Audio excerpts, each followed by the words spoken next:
மயிலாடுதுறையில் மோடி அறிவித்துள்ள இலவச அரிசி முறையை சரியாக வழங்கப்படாததை கண்டித்து பாஜகவினர் அரிசியை தரையில் கொட்டி கண்டன ஆர்ப்பாட்டத்தில் ஈடுபட்டனர்.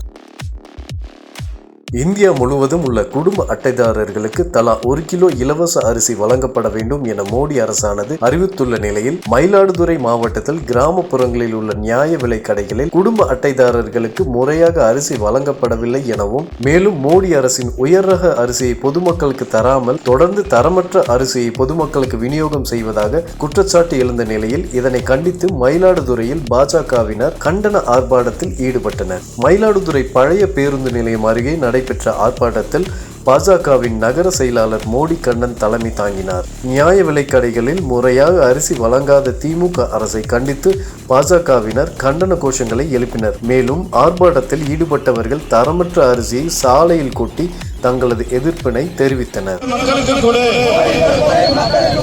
திமுக அரசு